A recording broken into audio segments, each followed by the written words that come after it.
I'm not going to apologize for what I did, she said with a smirk, after I found out she was cheating with her boss. So I quietly canceled our wedding. Now she's begging my mother to get me back. Hey viewers, before we move on to the video, please make sure to subscribe to the channel and hit the like button if you want to see more stories like this. Thanks. I used to believe in fairy tales. Not the Disney kind, but the real-life ones. The ones where you find your person, build a life together, and face the world as a team. For 5 years, I was living that fairy tale with Sarah. We met in college, fell in love, and promised each other forever. I was 27, she was 26, and our wedding was exactly 6 months away. The save the dates had gone out, the venue was booked, and the final list of vendors was pinned to a corkboard in our apartment. That corkboard, filled with dreams and plans, was the last truly happy thing we shared. The red flags, in retrospect, were less like subtle nudges and more like bright red flares. They just looked like a normal part of the engagement process. A little stress, a few small arguments about the budget, but it was more than that. She'd get irritable if I had a late night at work, even though I was doing it to earn more for our future.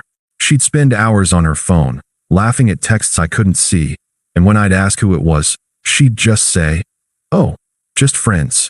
I trusted her. I thought that was what a solid relationship was built on, that foundational trust. Then came the new job.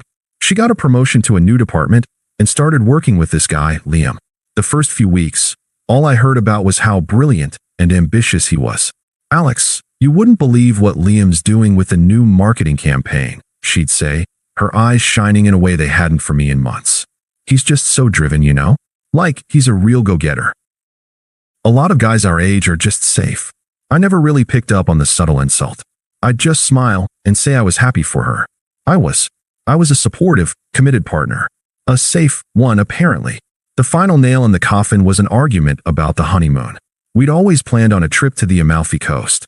But a few weeks ago, she changed her mind. She wanted to go to Bali. Her excuse was that Liam had been there recently, and it sounded so much more exotic. The conversation was strange, cold. It felt like she was already somewhere else. The day it all ended was a Sunday. We were at her parents' house for a big family dinner.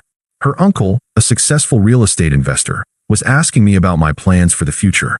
I told him about my promotion and my hope to start a family in the next few years.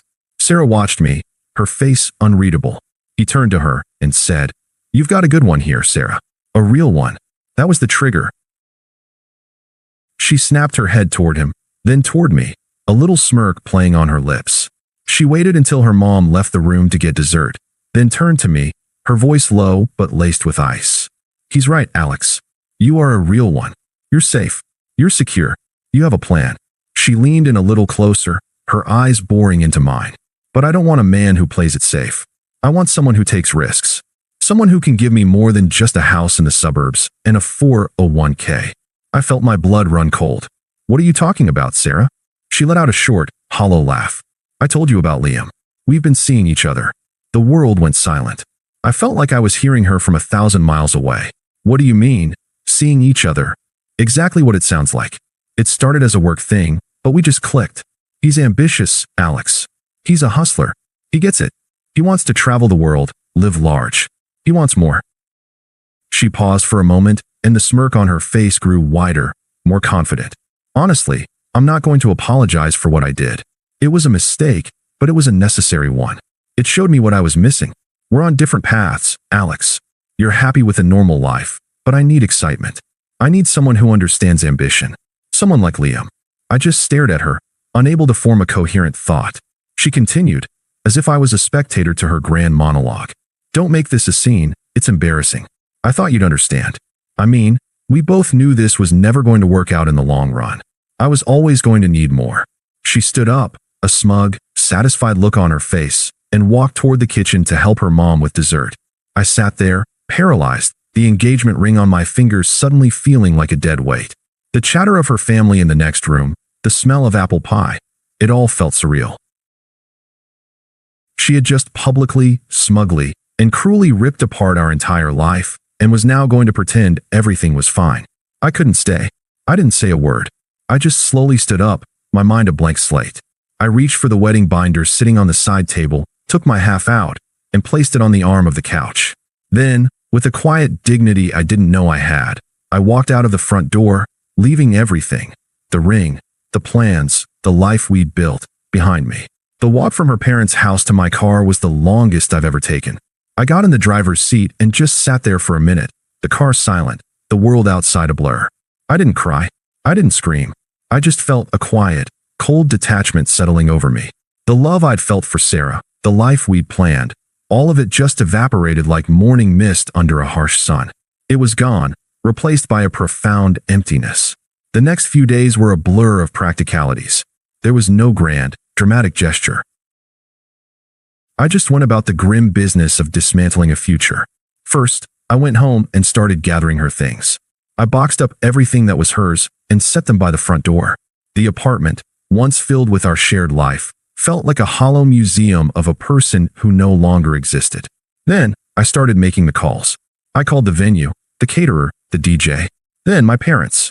My mom, a kind and sensitive woman, immediately heard the shift in my voice. "Alex, what's wrong? Are you okay?" she asked, her concern palpable. I told her what happened, leaving out the smug, cruel details. Sarah and I are no longer getting married. She decided to end things. The last call was the hardest. I called her mother. I knew it was something Sarah should have done, but I knew she wouldn't. The phone rang 3 times before she answered, her voice cheerful. "Alex, did Sarah finally confirm the caterer? She's been so busy with her new promotion." "No, Mrs. Miller," I said, the words feeling foreign in my mouth. "I'm calling to tell you that the wedding is off. Sarah and I are no longer together." The line went silent. I just said my goodbyes and hung up. I couldn't stand there and explain her daughter's selfishness to her. It wasn't my job. My job was to sever all ties, to cut the cord, and to remove myself from her life as cleanly as possible. I sent her a text after my last call. It was the only message I sent. It said, "Your things are at the door. I've handled the cancellations. Goodbye, Sarah." Then, I did what I should have done days ago. I turned my phone to silent and set it on my desk. For the first time in my life, I wasn't waiting for a text or a call. I was simply embracing the silence. I wasn't fighting, I wasn't begging, and I wasn't angry. All I felt was a vast, peaceful emptiness. The man who was going to marry her had died on that Sunday evening, and in his place was a different man. A man who was finally, truly, moving on. For a while, the silence was my only companion. I didn't reach out to mutual friends or social media to get an update on Sarah's life. I just focused on mine. I started going to the gym more, picked up my old hobby of woodworking, and even enrolled in an online course to get a new professional certification. I was so busy building a new life for myself, one plank of wood and one line of code at a time, that I barely thought about her. But the world has a way of serving up news you didn't ask for. It started with snippets from mutual friends. "Hey man, I heard about you and Sarah. I'm really sorry. My friend Mark texted me one night." I just responded, "It's all good, man. How are you?" He didn't respond for a bit. Then a few minutes later, the text came. "Yeah, I'm okay. But listen, Sarah and Liam, things are kind of messy." That was it. The door was open, just a crack. I didn't push for more, but the seed of curiosity was planted. Then, I saw her at a mutual friend's birthday party a few weeks later. The same smug confidence she had when she left me was still there, but it felt different. It was a little too loud, a little too forced. She was draped over Liam, laughing exaggeratedly at his jokes. Liam, for his part, looked exactly like the brilliant, ambitious guy she described, on the surface. He was dressed in a sleek suit that looked expensive, but a nervous, shifty energy emanated from him. He spent most of the night on his phone, occasionally shouting a greeting to someone from across the room. He didn't seem to be talking to anyone. He seemed to be performing for everyone. I moved to another part of the room, but the oral updates kept coming. I overheard a hushed conversation between 2 of Sarah's friends. "He's been really weird lately. Says he's got all these investors, but Sarah's been complaining about money." The whispers died down when Sarah walked past, but the damage was done. The cracks were showing. Then came the final, spectacular crash. It was my birthday, a few months after everything happened. I had just finished dinner with my family and was scrolling through my phone when I saw the news. It was a local article, and the headline was a gut punch. Social media influencer Liam Davis is indicted for securities fraud. The article detailed how Liam had been running a long-term scheme, raising money from investors for a non-existent company. His lifestyle, the expensive suits, the trips, the lavish dates, was funded entirely by his victims. He was an empty suit, a house of cards. And Sarah? Well, the article mentioned she was his accomplice, though her charges were less severe. I closed my phone, sat back, and felt a quiet, profound sense of justice settle in my bones. It was satisfying, but it was also final. The fairy tale she had left me for had just turned into a nightmare. The night the news broke about Liam, my phone started to buzz with notifications. It was an influx of messages from mutual friends. I answered a few, but mostly, I just let them sit. The drama felt like a movie I had already left. The final, spectacular crash was less a moment of triumph and more a confirmation of what I had instinctively known all along. A few days later, the real test began.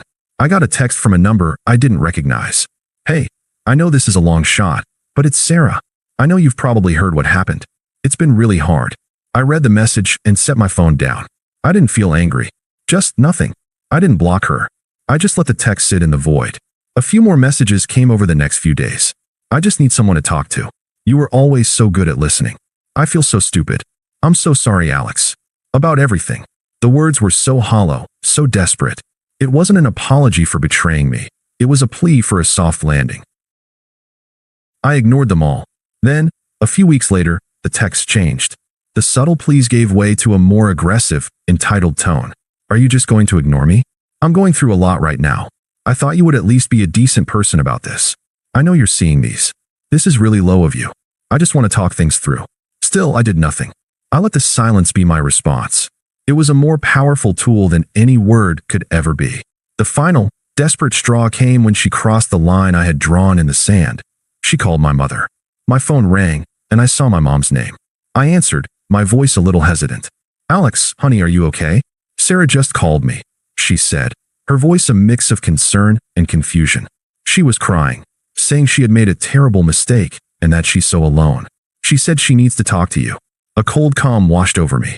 I had to protect my mom from this drama. "What did you say to her?" I just listened. "She was very upset. She was trying to get me to give you a message.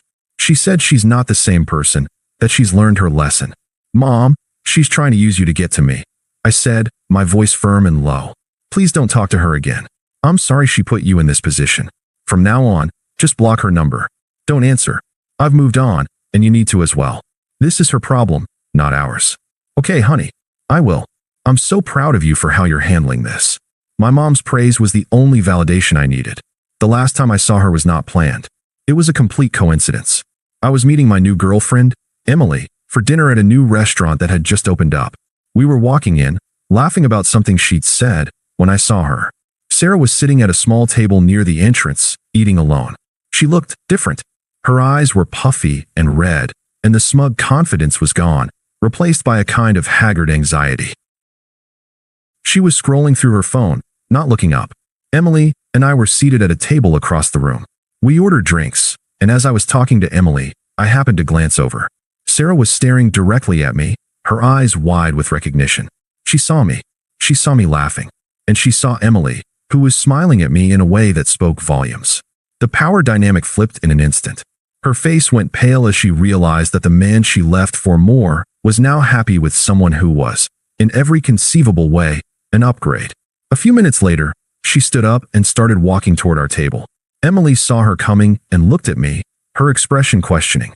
I simply placed my hand on hers and gave her a slight shake of my head. I was calm. Sarah stopped at our table, her eyes darting between me and Emily. "Alex, can I talk to you for a minute? Alone?" I didn't invite her to sit. I just looked at her, my face a polite, neutral mask. "Sarah, this is Emily." "Emily, this is Sarah." "No, you can't." Her composure cracked. "Look, I need to talk to you. Please, just for a minute." Her voice was a desperate whisper. "Things are really bad right now. Liam left me. My family won't talk to me. I'm so alone. I miss you. I miss us." I took a slow breath and looked her directly in the eye. My voice was calm and firm. "The person you knew, the one who planned a wedding and tried to build a life with you, is gone," I said, my voice steady. "He was gone the moment you told him you weren't sorry. The person standing in front of you now has a new life, a new plan, and a new future." I gestured to Emily, and I've never been happier. She opened her mouth to speak, her face crumpling with a mix of shock and desperation, but I didn't let her. "I genuinely hope you find whatever it is you're looking for, Sarah. But it's not here. And it's not with me. I turned my attention back to Emily. Sarah just stood there for a moment, silent, before she turned and walked away. I didn't watch her go. I just continued my conversation with Emily, a peaceful feeling of finality washing over me. The ghost of our past was gone for good, and I was finally, truly, free. Thanks for watching. Make sure to subscribe to the channel and hit the like button. What do you think about this story? Share it in the comments.